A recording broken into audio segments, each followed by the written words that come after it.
I'm Dan, and welcome to Polar Currency and video number 50. World War II Axis and Allies Currency, the second video of a two-part series. If you missed the first video, World War II USA Currency, see the link below for the video that covered what the U.S. issued for wartime currency that directly impacted U.S. residents and military personnel.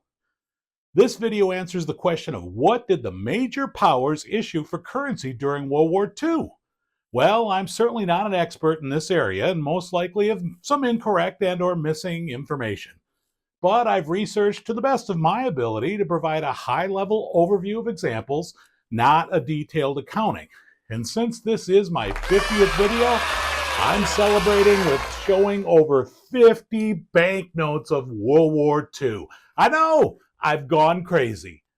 So go get a sandwich and maybe some chips and settle in. I had a somewhat difficult time finalizing my World War II currency concept ideas, and I got my inspiration from a research from the 1990s currency Smackdown video. I discovered an interesting thread, and I pulled it.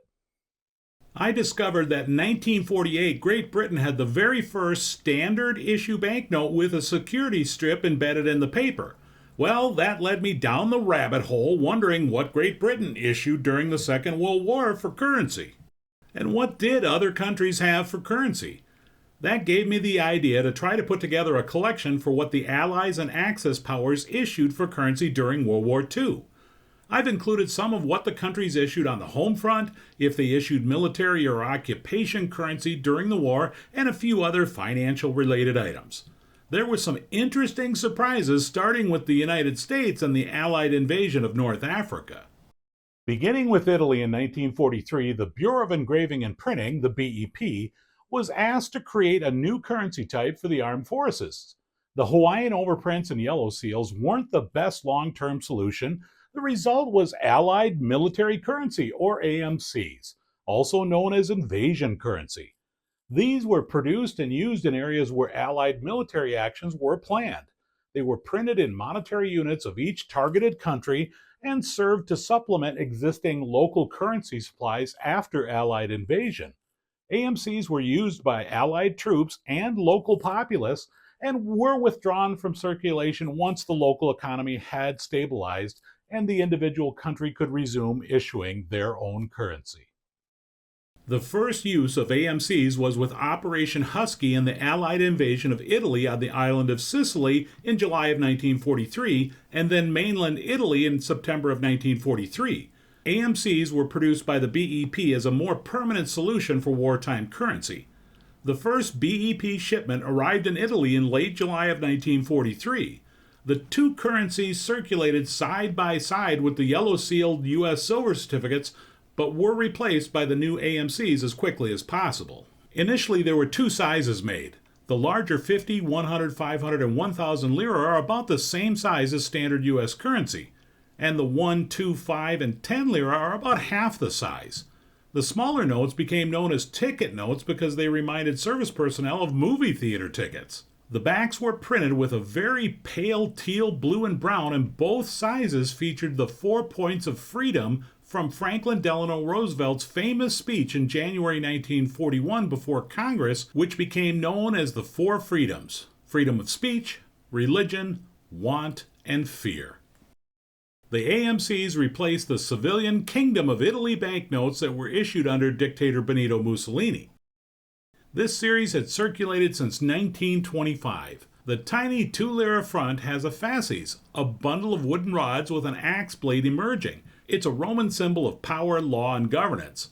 The fasces was also used on the reverse of the U.S. dime from 1916 to 1946. Depicted on the left is the denomination with a wheat stalk behind it.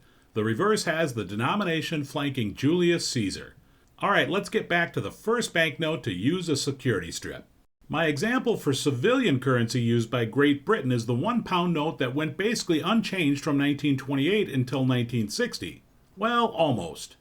The note didn't depict a monarch on it, so there was no need to change the design when they died. This note was issued in 1948 and it has a security strip, the first year that this feature was added to a standard circulating green note. Again, the design went unchanged from the pre-war years. But the war brought the Bank of England a potential counterfeit problem.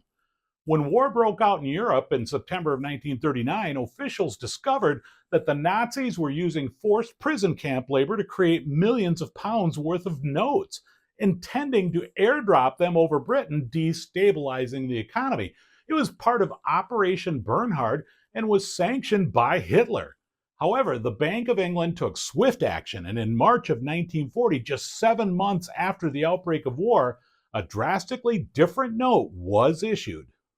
All old-style colored notes were removed from circulation and new emergency issue notes replaced them, and they had a distinctive blue and orange-pink color scheme. The design of both notes were identical, but the paper wasn't. The Bank of England had security threads embedded into the paper, a first for currency. So successful was this security measure that it became a permanent feature for all British banknotes. These notes in the wartime color scheme were issued for the duration of the war, reverting back to the original green notes in 1948. The Nazi plot to airdrop billions of counterfeit notes never materialized, but forged banknotes were still smuggled into England. During World War II, the United Kingdom issued British military authority notes that served as pay for service personnel and as an occupation currency. Denominations of 6 pence, 1 shilling, 2 shillings, and 6 pence, 5, 10 shillings, and a £1 note were issued. And similar to the US AMCs, the British Military Authority also issued currency in North Africa in the Italian-controlled Libyan province of Tripolitania. Notes were issued in denominations of 1, 2, 5, 10, 50, 100, 500, and 1,000 lira. They were issued in the British zone of occupation from 1943 until early 1952. France has a very different Allied World War II banknote story, because in May of 1940, Nazi Germany invaded France and occupied the country until the autumn of 1944. Before the war, one of the civilian denominations that the Bank of France issued was a 5-franc banknote depicting a helmeted France on the front. The reverse depicts a dock worker climbing a ladder at a port with a moored sailboat in the background. After Germany's occupation and the re-establishment of the Bank of France, of course under Nazi control, the Shepherd 5-franc note was issued. Given the time period, it's a beautiful and colorful note that circulated until the end of the war. Printed on the reverse is the second harshest counterfeiting penalty I've seen. The counterfeiter will be punished with forced labor for life. Before that, the worst penalty I ever saw appeared on colonial banknotes during the Revolutionary War when, England was fighting those rebellious colonies. And let's be honest, is there a penalty worse than that for counterfeiting? With Operation Overlord, the Allied invasion of France in 1944, the U.S. was ready and the BEP had a new design for Allied military currency. The front of the AMCs have a bright teal-blue background with, depending on the denomination, royal blue, green, bright purple-pink, brown and red accents on the front. The reverse prominently displays the French tricolor flag on a lathework background and border. The text reads, "Liberty, Equality, and Fraternity." Like the previous Italian AMCs, the large denominations of 50 francs or higher were larger, again about the same size as standard U.S. currency. The reverse also carried the French tricolor flag along with the text "Liberty, Equality, and Fraternity." Although there was a reverse version without the flag that just stated France for the large-size notes. The reverse with the French flag are stunning notes using red, white, and blue. All of the AMCs used lithograph printing, not intaglio, to reduce cost and time to produce. The last French World War II currency was issued by the French Committee of National Liberation, the provisional government of Free France that helped to liberate France from Nazi Germany and was led by French General Charles de Gaulle. The liberation government would take over after Allied military forces liberated parts of French colonies and territory, such as Algeria, and later France itself. The re-establishment of the Central Treasury of France issued 100, 500, and 1,000 franc banknotes. These banknotes circulated until 1946. The Soviet Union World War II currency story is also unique, well, because it's the USSR and they didn't much care about what happened to economies of the countries in their path to Germany. It was a coincidence that I already had one USSR World War II banknote. The 3-ruble note was part of my $3 collection. This banknote is considered part of USSR's 1938 issue.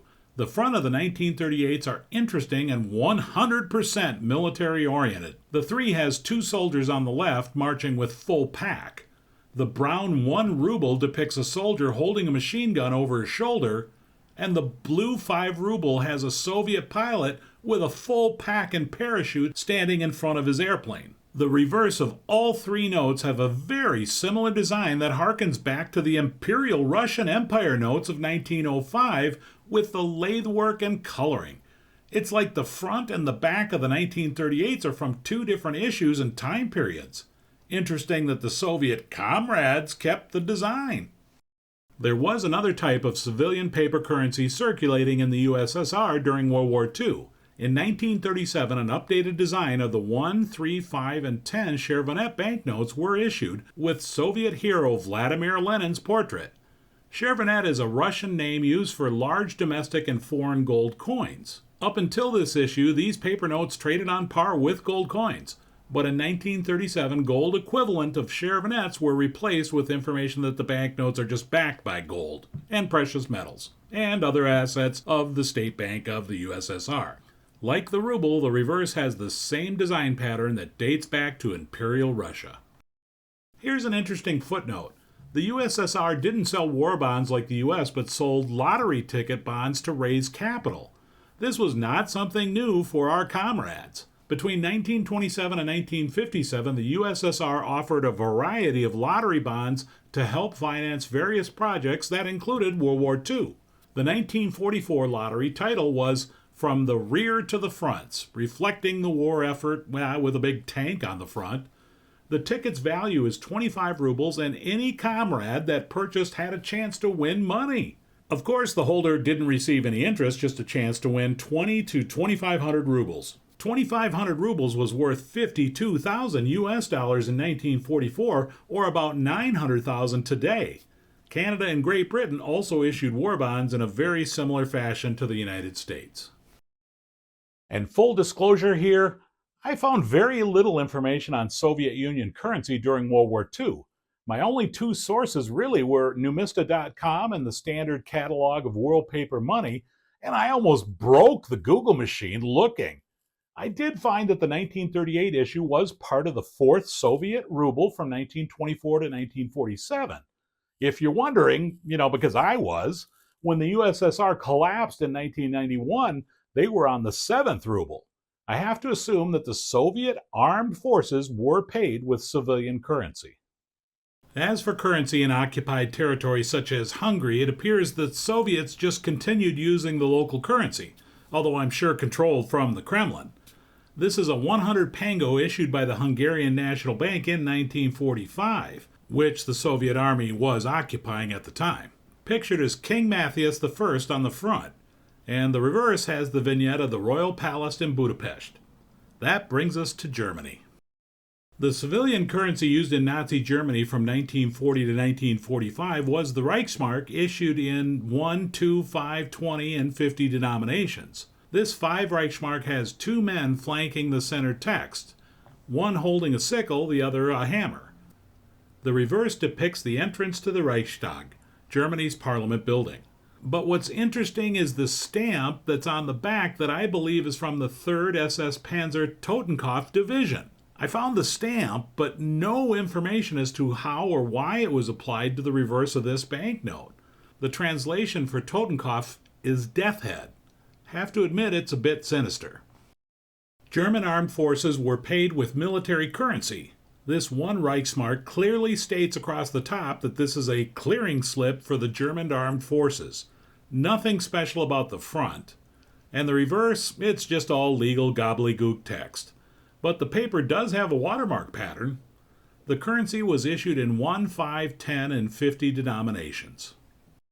German armed forces did not issue currency in occupied countries. They certainly controlled the government, including state financial institutions. Here is a 1941 Polish 50 złoty issued by the Bank of Poland during Nazi occupation. Despite the time period and circumstances, it's quite a beautiful blue-green banknote. Once the Western Allied forces crossed the Rhine River into Germany in March of 1945, German AMCs were issued in denominations of 1, 5, 10, 20, 50, 100, and 1,000 marks, all still carrying the different accent color variations. But the BEP came up with a new size. The 10 mark was just in between the small and large size notes. All of the notes, front and back, bear a decorative M standing for military authority, which, if I'm correct, is one word in German. A half mark was also issued, which would be considered a fractional AMC. And we move on to Japan, the last member to complete the tripartite pact agreement with Nazi Germany and Italy. May want to grab another sandwich here because there is a lot of World War II banknotes related to the Empire of Japan. At the beginning of 1940, Japanese civilian currency was composed of various fractional notes called cens. The main currency, the yen, was issued in 1, 5, and 10 denominations, which all had a new design in 1943. The 20 and 100 yen had been circulating since the early 1930s and continued without updated design. Later in 1945, with the consequences of waging total war and rapid inflation, a 200 and 1,000 yen were issued. This 1943 1 yen has the portrait of Takeo Cheisukuna at center, who is described as a legendary Japanese hero statesman of the first century. The reverse has the vignette of the Japanese Empire Printing Bureau. That's even less creative than U.S. currency. Just saying. Grading service sidebar. How about this weird holder? That's why I picked up this note. It's been graded by Japan International Grading, or JIG, and all the information I could find on JIG was on the holder itself. I couldn't find anything on the Google machine. The website came up dead, and as of mid-February 2024, there is only one seller on eBay who had them to sell at all. But they look cool, and it's blue, and it came from Japan, so there's that. End of sidebar. While we're on Japan's home front, they were also selling war bonds.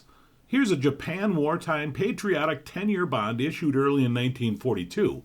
Have to admit the military theme-based engravings are very interesting.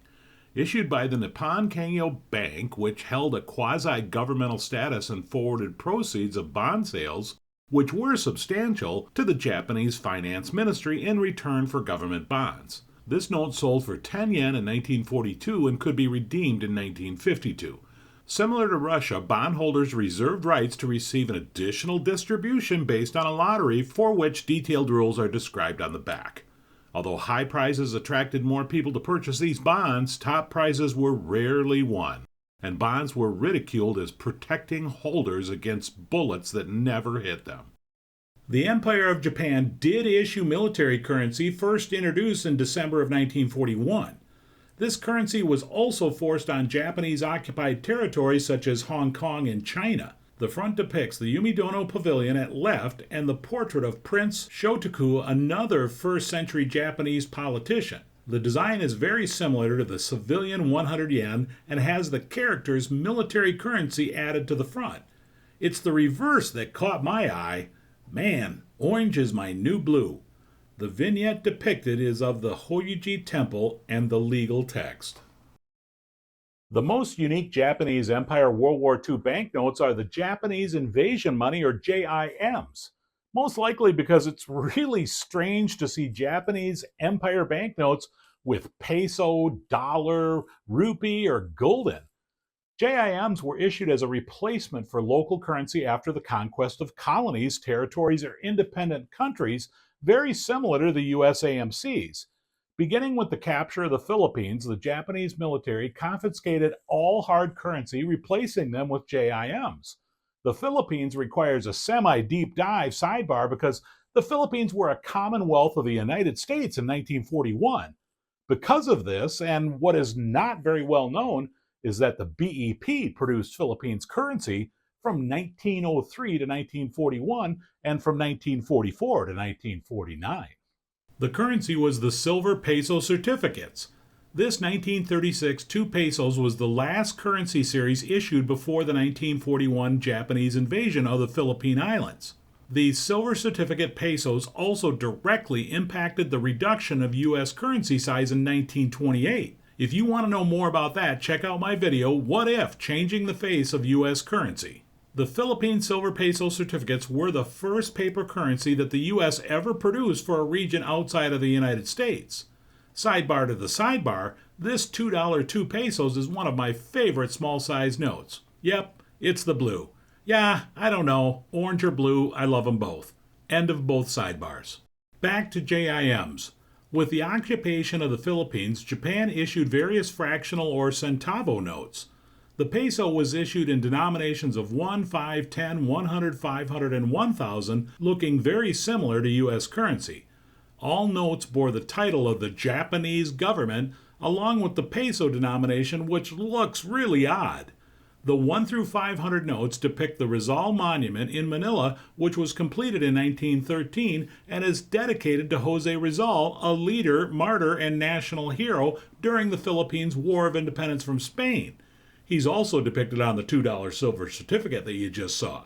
Odd and ironic, when you think about it, that a monument dedicated to a man fighting for independence was placed on banknotes by the Empire of Japan, who was occupying the country. That's ironic. Some of the earlier issue notes have serial numbers, but as inflation went up, Japan stopped taking the extra step. The only thing that's not similar to U.S. design is one key feature. All of them have a banana tree as a watermark. In other words, they have a watermark. The odd design out is the much smaller 1,000 pesos that was issued in 1945 because, again, hyperinflation was setting in at the end of the war. The size tells me the Japanese were running out of resources.